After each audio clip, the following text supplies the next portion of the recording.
All right, ladies and gentlemen, many of you might have noticed how the gas prices are skyrocketing, and it's going to continue to do this because of the holiday travel season. So everything is going up, whether you go by plane, by car, by train, it is going up in all of these industries as far as travel is concerned. So, what is Biden going to do about this? Nothing. Nothing. America is in such a bad state right now. You have a lot of people that are not working. The amount of people entering the workforce is just so low, it's not helping. And I don't know how America's going to make it when you don't have a lot of people working and inflation. You just let me know how this is going to work out for you. No, this is the end result of very poor leadership. That's what it is. At the end of the day, that's what it is. All right, so this is NPR, November 14th, 2021. Gasoline prices are surging. Can Biden actually do something about it? He won't. He won't. America's in dire strait economically.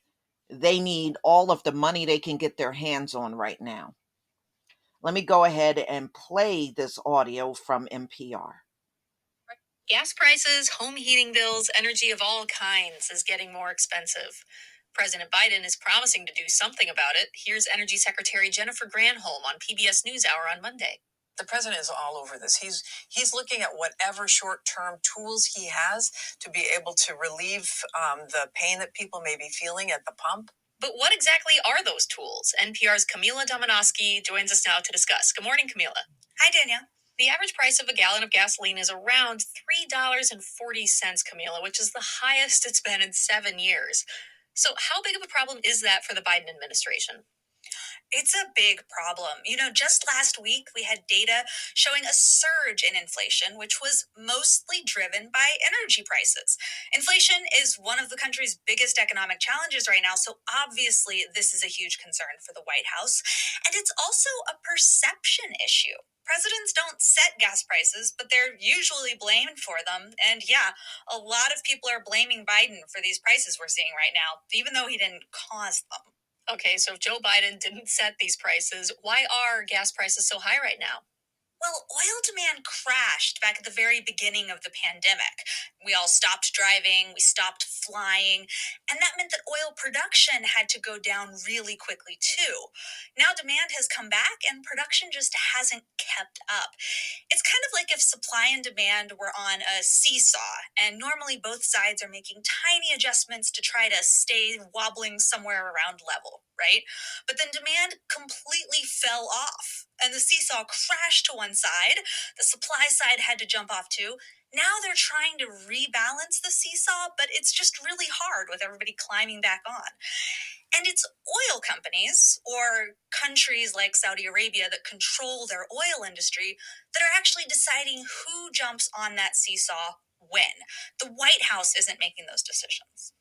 Okay, well, in that case, what actions could President Biden take that would actually have some impact on these prices? Well, he could ask Saudi Arabia and OPEC to pump more oil. They have the ability to actually just order more oil production, which he doesn't. But he already tried that, and the answer was no. So then there's possibilities like he could release oil from the Strategic Petroleum Reserve. This is meant for emergencies like natural disasters, and it would have a short term effect. It's kind of like drawing on your savings to pay your monthly bills. It doesn't actually fix the underlying problem, right? There's other options like banning US crude exports. That would be a huge disruption to the industry, and it might not actually help gasoline prices at all. There's also, you could pick a fight with OPEC. Some lawmakers want to sue OPEC members for collusion. That could backfire. It could actually make markets more volatile. Kevin Book, the managing director of Clearview Energy, he says this is a challenge for every president. They always want to push gas prices down, but that's basically their list of options. And the problem is you want at least one of those options on the list to be good, and none of them are good. There's only less bad. He says the least bad option is probably drawing on the reserve, even if it doesn't do very much. Okay, but let's zoom out here because this conversation is happening in the wake of a huge UN summit on climate change. Doesn't Joe Biden want Americans to use less oil, not more, anyway? Yeah, this is a huge tension in global energy markets right now. Long term, leaders are calling for production to go down for the sake of the climate. But right now, everyone wants more oil. From an economic point of view, high oil prices actually encourage people to cut their oil consumption, right? Maybe you're more likely to buy an electric vehicle. But politically, it's an absolute nightmare. So countries are trying to balance this, wanting less oil long term, but more in the short term. And for now, it does look like oil production is still going up, which means prices should go down. A U.S. agency just predicted that prices will be easing sometime next year. All right, NPR's Camila Dominowski. Camila, thank you so much. Thank you. Yeah, I don't believe prices are easing next year, but we shall see. I mean, the economy is in bad shape, and there's a lot of people that are feeling how bad things are. Now, they may put on airs and try to act like, oh, it's going to go back to normal. No, it isn't. You ain't going to see anything that resembles 2019 ever again. That's a done deal. Okay, this is what you're dealing with. And you're going to have to adjust your life to the way things are, not the other way around. So, as you can see, a lot of people are blaming Joe Biden. He's really getting his behind handed to him these days. A lot of people are blaming him for many things that are going wrong in the country. And this is the way I see it. As long as there is a shortage in the supply chain, I think the inflation will be sticking around all through 2022.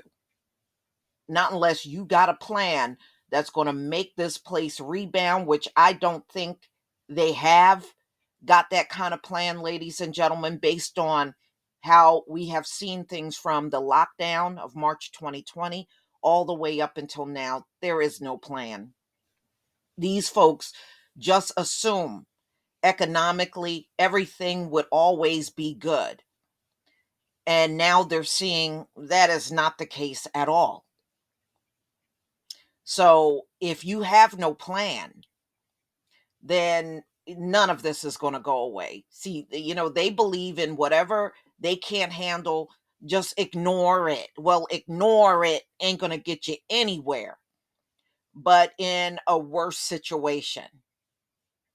Okay, this is what ignore it got you up to. And look at the condition of America, ladies and gentlemen, under the watch of those with high IQs. Mm-mm-mm.